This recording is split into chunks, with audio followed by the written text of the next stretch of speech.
I know you wanted to share with us one particular story that you have described as life-changing and almost a miracle. Tell us about that.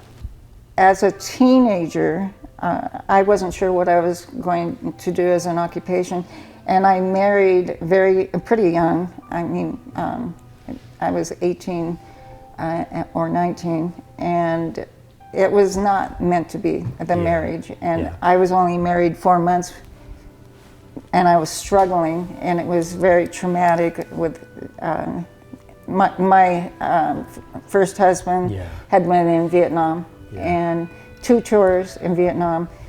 He was extremely depressed. He had PTSD, but back then it was not treated or diagnosed. No, and he was an alcoholic, and he was abusive, and so I was planning to divorce, and I came home from my parents' house, actually, from talking with them about this is what I need to do to protect myself.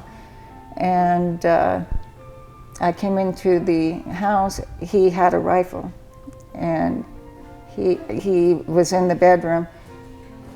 I decided to go into the bathroom and take a shower to give him time to calm down.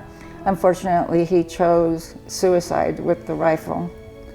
And I was pretty innocent and naive at the time. And after the trauma of thinking that he was going to break in the bathroom door and shoot me, I realized I need to go in, and it had been maybe a couple of minutes or longer. Time stands still. It does, yeah. Yeah, and so when I entered the bedroom, there was a mist of blood and other body material in the air, and I didn't see him at first, but I knew that something horrible had happened, and he was laying on the other side of the bed on the floor, and he had killed himself.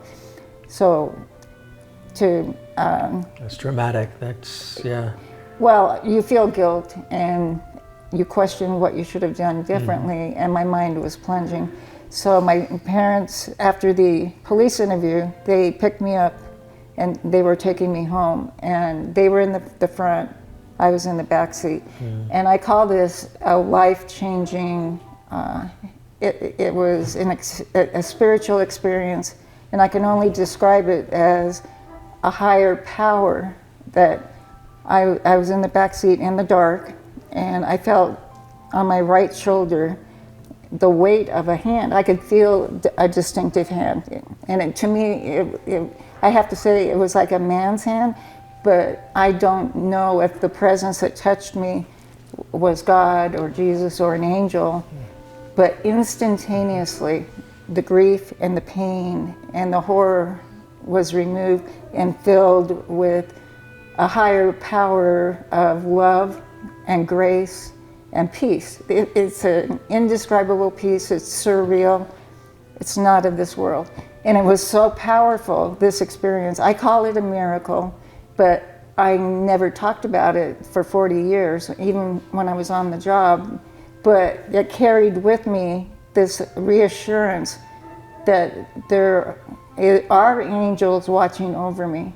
And I believe it was a calling to come on, to go into law enforcement, because I had this strong urgency to protect and to make a difference, especially with the children, the innocent and the vulnerable.